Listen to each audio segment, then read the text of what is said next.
We've noticed a change in this, haven't we? What's important, I think, for us to really look at is consumer behavior. That's how we react as humans. We want it fast, we want it now.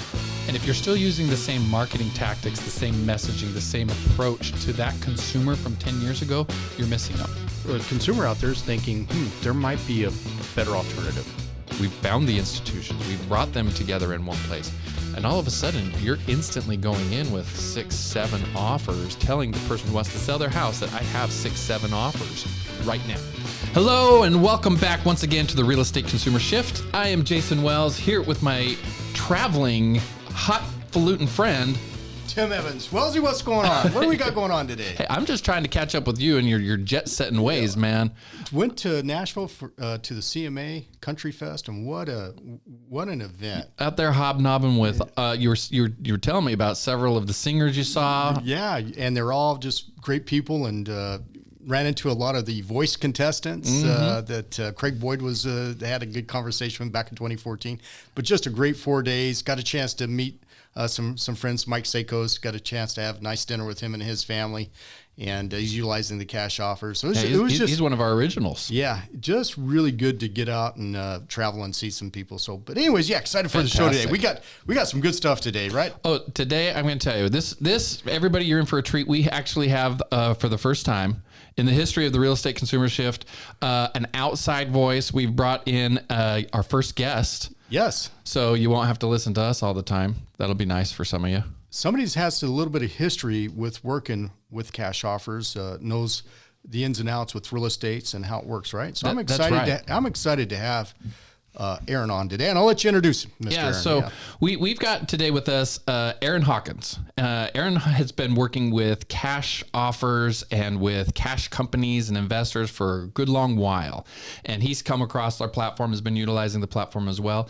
And we had a conversation just last week, and the conversation really led to me thinking, we got to get Aaron on here. We need to have this perspective out there so agents and consumers, you hear this perspective of what it's like working with cash offers. Because you and I, Tim, we've talked plenty about what it's like when you work with an institution or a REIT or a fund, and the rules there are a little different than when you're working with, say, a traditional cash company. But there's also more wiggle room and more flexibility with those traditional cash companies, and Aaron is sort of an expert in that arena.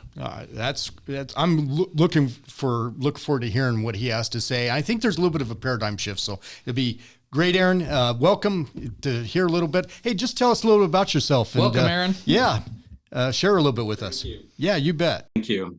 Yeah, listen, I think, Jason, as you alluded to, we talked last week that we were talking through some of the challenges with interaction with agents and expectations. So, as you know, I deal a lot with cash offers. I have a very, very large national network that I deal with where I have agents bringing me opportunities on a regular basis, looking for a cash offer. And as we talked about with that, the challenges, of course, trying to understand expectations from an agent perspective and also from a seller's perspective. And there seems to be there are some very large gaps there from an expectations perspective. And I don't know, maybe we can flush some of those out today. Yeah, that's exactly it. And I think this is the conversation that's needed. Again, it's one for consumers and for agents. And to recognize that Aaron's coming from a place where he's not like the big investor, and that's why agents bring him deals. He's just connected, not just connected. He is connected with multiple different companies, multiple different buyers, and that's why agents come to him as an agent asking for help. Okay? Yeah, I think Aaron. So what's your experience? I mean, when agents come, are they in a like, hey, this offer didn't work, it stinks, it's lowball? We talked about that a few shows ago. Like, and the expectation isn't there. So what's your overall reaction when you're trying to help?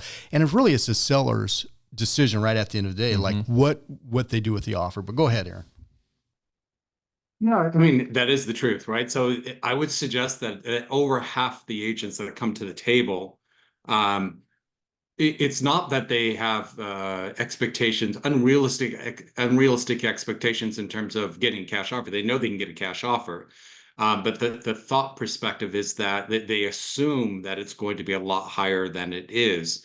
And I think that the challenge is really helping them understand their options, because really at the end of the day, people just want options, right? They want options to bring back to the customer that makes it look like, agents want those options so they can bring it back to the client. It makes it look like, this is why we have this relationship, is they bring things to the table that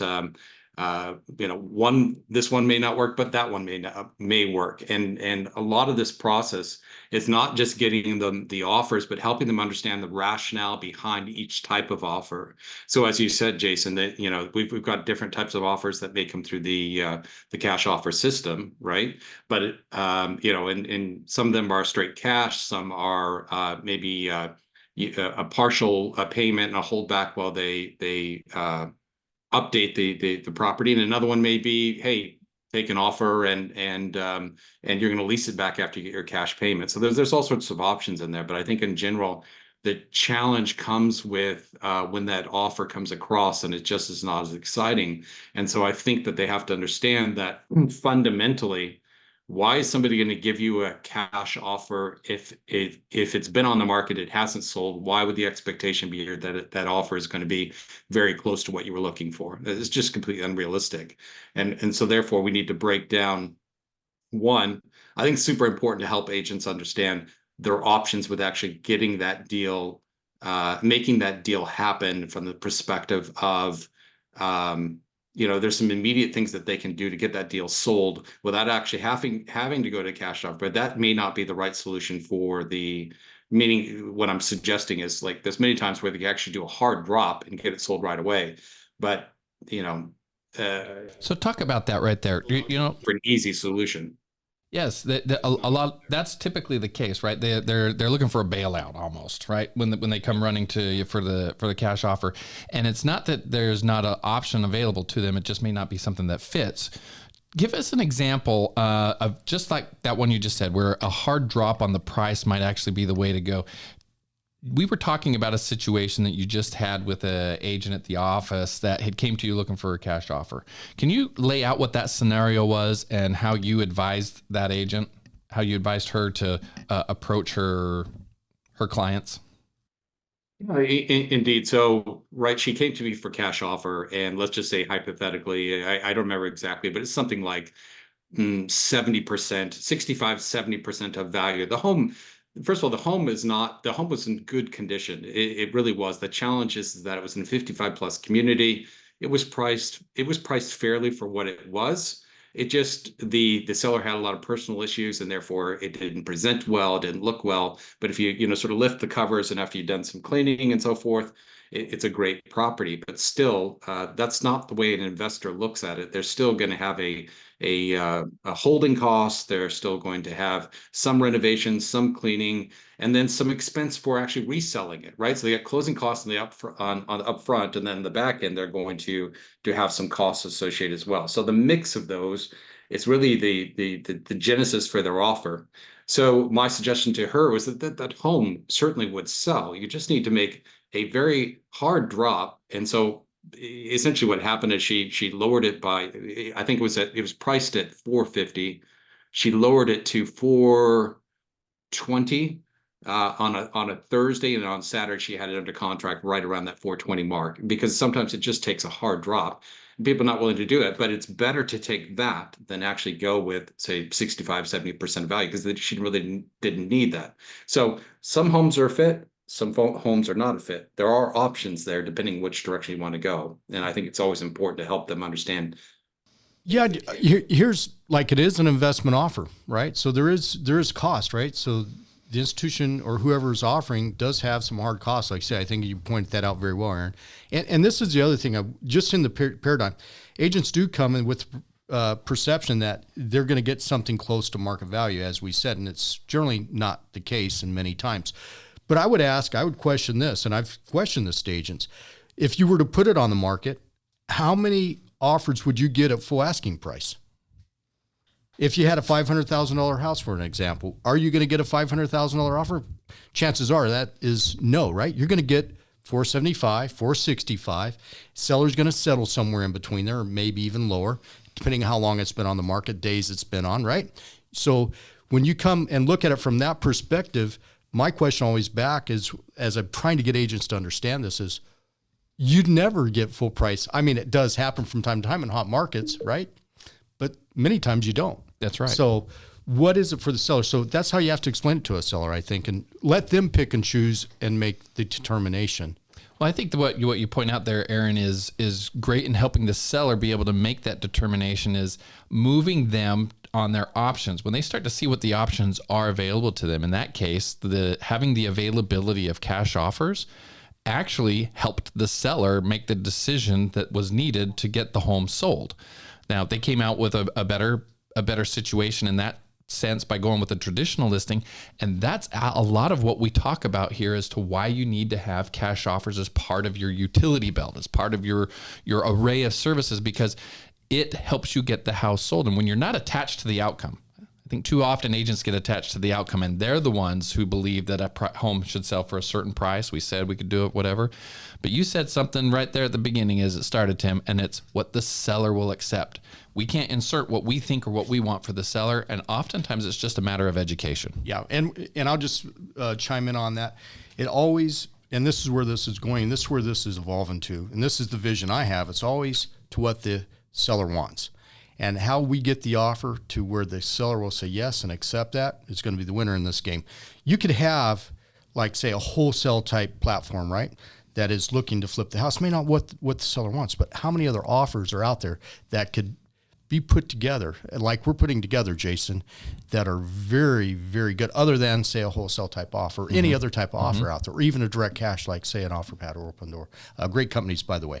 But with that being said, it's always finding what the seller will accept and giving them that option, and then get them that choice. Just like we have broke this down, like how Amazon puts their products on their offering, right? Like you said, you have options, right? No different. This is how sellers are processing out there. Yeah, So, we though, as an industry, and this is part of what we talked about as agents, not being educated on what the process looks like makes it very difficult to bring that to a consumer and just say, hey, cash offer, because they immediately just think, oh, it's investor lowball offer. And while that might be what's available to you, how are you going to use the cash offer in the whole process? And Aaron, I'd ask you that. What do you see when you're talking with agents is the most common misconception that they have when working with a cash offer? Well, first, that cash offer is going to be everything that they were looking for, right? A cash offer means as is, nothing, no no long-term, appraisal. There's not going to be there's not going to be an inspection, those type of things. And yes, there isn't an appraisal, but I think I could probably share another example with you that is a perfect example. It's very important that agents understand the dynamic of cash offers, not from the standpoint of the cash offer itself, but who's behind the cash offer. So it's very typical that when somebody brings me a deal, that they're also shopping it out to other people out there, and inevitably what they end up with many times is a wholesaler. Okay, and even some flippers who are use these same techniques. But another example, I had another property that was brought to me that. Right as you get into that, Aaron, right as you get into that, will you define wholesaler and flipper for those out there? Because I think there's plenty of agents out there and consumers who don't actually know that wholesaling is about flipping the paper and what that looks like. So could you give a little definition between the two of those as to what kind of investor you're talking about? Sure. I'm not sure I'll articulate it super well, but essentially, if a wholesaler is looking at the property, a wholesaler is not looking to actually close on that property, hold that property, update it, move it on, sell it for a profit. That wholesaler is looking to get engaged with a contract with you and essentially flip it to another investor for them to update that property and sell it. So wholesalers are really looking for a quick $10,000-$15,000 and then they're out, right? So what happens is, and then a flipper is essentially trying to buy it for the right price. They're then going to they're going to make updates to the property, invest in the property, and then they're going to market it at retail value. And the difference between retail value, their investment, as well as their purchase price, is their margin. So both of them have a different goal here. So typically what happens, Jason, is when you start shopping for a cash offer in the marketplace, you'll get some really attractive offers, a lot higher than so in the scenario I was talking about, they picked up an offer that was 50, 60 grand higher than what we had put together for them. And the agent called me and said, so they wanted 725 for it, for what potentially was an $800,000 property. We offered 640. He told me that he had an offer from another investor at 690. I know my numbers. My investors know their numbers. I know that there was not enough margin in everything that needed to happen with that property to make it happen. So he said they brought the table. I suggested, he only had a very short window before it foreclosed. I said, you're taking a big risk here with going that route. Make sure that if they're offering it at that price, that you get hard money up front. Okay, why do I say that? You have to have some pain associated with that person backing out, because typically what a wholesaler will do is they will lock up the property. They'll either try to sell it on, and if they can't sell it on, or they can't, and they know that they can't buy it at that price, they'll wait to an inspection period, and then they will say, the best we can do on this is 640, 650, which is exactly what happened in that deal. So my suggestion to you agents is that if you're getting an offer that's substantially higher than what you're getting through the cash offer platform, please do your due diligence and make sure you put protections in place, i.e. hard money up front, that's going to protect your seller. Yeah, I think that's really, really good, especially when you think about the situation for that seller. This was a great example. You've got a seller who's up against a wall. They're up against a timeline. And it could be because they have to move for a job. It could be because there's a foreclosure, whatever the case is. They're willing to take a lesser amount on the home to get it done. And what he's talking about here is someone else selling them a dream of being able to get, an additional $50,000, $60,000 than what the numbers actually say. And when you understand, when you're selling with an investor who's going to come in and flip it, there is the hard costs of acquisition, holding, price to go into it, and resale, where you have to have a margin. You don't do it to break even. And when somebody comes in and says, I'm going to give you 690, 700, whatever, getting that hard money, which would be saying your earnest money is going to go hard. The second you put the earnest money down, say you got 2 days to put down your earnest money, you're going to put down 1%, 10%, whatever it is, and it's hard. That means if they walk away, they're going to lose that. It's a painful thing for them to have to walk away. Yeah.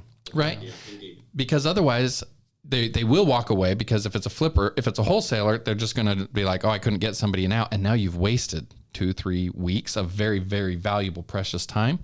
Or they're going to come and do what just happened there. They're going to beat you up on it. It causes more stress in the transaction, which if they had just been to Aaron being like, look, we can't do 640, but we'll take 650, they probably would have come up to 650. Am I right?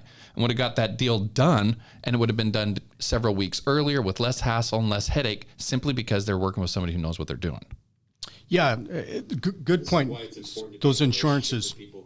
Stands who's behind the money, right? From an investor perspective, when you come to me, if we give you a number, we're going to finish with that number. It's not going to be a renegotiation. And I think that's incredibly important. And as you use the platform and you build these relationships, you're going to find these types of investors who have the ability to stand behind what they're offering. I think that's a good point. Not waste your seller's time, not set unrealistic expectations. Right.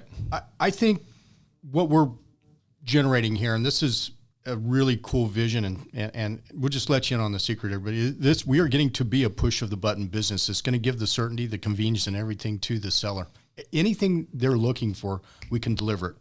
And the industry has never been this way, or never been served, I should say, in this way, ever. Mm-mm. So this is gonna be good. It's going to be just like what Uber did to the cab, what Amazon did to the retail, what Tesla did to the auto.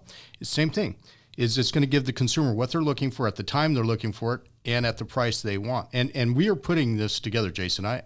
I see it coming together rapidly. So as this podcast grows in popularity and people find us, how's the best way they find us? This is going to be a thing to latch onto, I will say. Because really it's is coming together in the platform that we have and that we're offering, and we protect it very seriously. And it's a good thing. Mm-hmm. This did not happen overnight. What we're putting together did not just come together by just one institution or one offer. It's years of discussions, thinking, and planning and education. Like why we had Aaron on here. The importance of being educated so that you can be an advisor. We as agents, that's highly where we are moving to in our industry, is to be an advisor. And an advisor has these options that you can put together different solutions, pivot, turn, all of that. The best thing I would say for somebody to do is go check out highestprice.com. Go check out cashoffers.pro. These are the resources there that will show you how you can get multiple cash offers for your client, multiple cash options for your entire database, so that you're the one who's providing these. You're the Aaron, where Aaron has agents who come to him from all over the state and even sometimes the country. You become the Aaron in your neighborhood because you have the access to all of these, but you got to understand how to use the platform. You got to understand how the cash offers operate. Aaron, hey, thanks for jumping on. We got one last closing comment. We got to run here. But anyways, it was great to have you on. One point I think super important. Listen, I think it's amazing what you guys are doing. I think it's super important from the standpoint that people understand that cashoffers.pro, highestprice.com, it is investor agnostic, right? Which means that there's absolutely no sort of bias towards one investor or another. And I think that is incredibly important that agents understand about the platform. They are not investors. The platform is not an investor. They're bringing investors to the table. They have no incentive to go with one investor over another investor. So they're giving an even playing field for you to get involved and get your client the best offer. Thank you. That is exactly right. Thanks, everybody, for tuning in to the Consumer Real Estate Shift. We will catch you again next time. Until then, think different. You got it. Goodbye.